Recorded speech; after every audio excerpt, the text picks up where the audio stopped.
tu es trop sur Internet, tu n'as pas le temps d'intimité avec le Seigneur.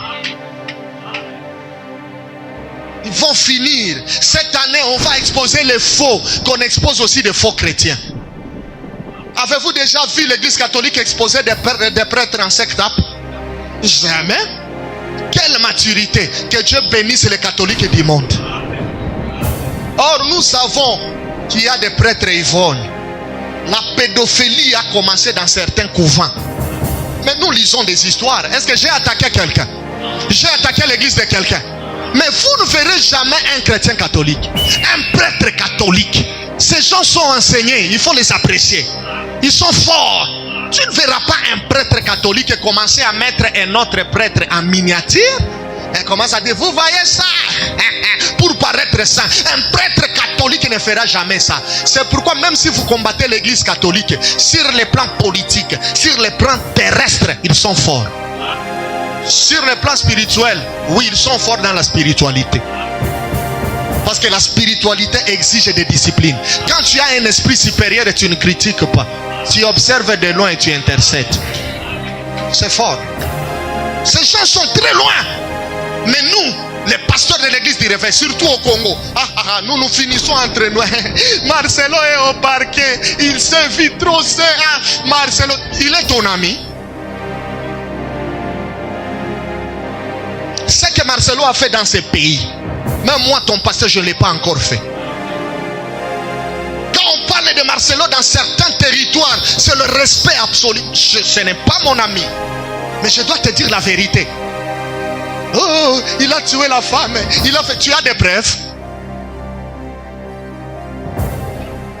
Et toi, si j'attrape mon fils dans ces bêtises-là, je vais t'envoyer dans des églises et des problématiques. Va là-bas, allez critiquer avec vos pasteurs problématiques, vos pasteurs sorciers. Allez faire l'association des critiques. Quand la tête d'un prophète est coupée, l'église doit pleurer.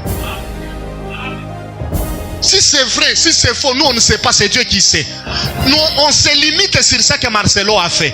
Il t'a déjà béni même 1 minute, Marcelo. Marcelo, dans tout ce qu'il dit, il t'a déjà rappelé quelquefois qu'il faut craindre l'Éternel. Même dans sa petite vidéo d'1 minute, craignez le Seigneur, craignez le Seigneur, craignez le Seigneur. Une fois Marcelo t'a sauvé, tu voulais aller pécher, mais tu étais tombé sur son message. On ne reconnaît pas David pour plusieurs combats. On reconnaît David parce que seulement il a fait tomber Goliath. On n'a pas besoin de beaucoup de choses. Ce que seulement Marcelo a fait, on doit prier pour Marcelo. Moi je n'ai pas besoin de sa porte. Parce que les gens peuvent penser, j'ai dit ça pour aller faire quoi? C'est un roi, c'est un général. Quand la tête du prophète est coupée, l'église doit pleurer.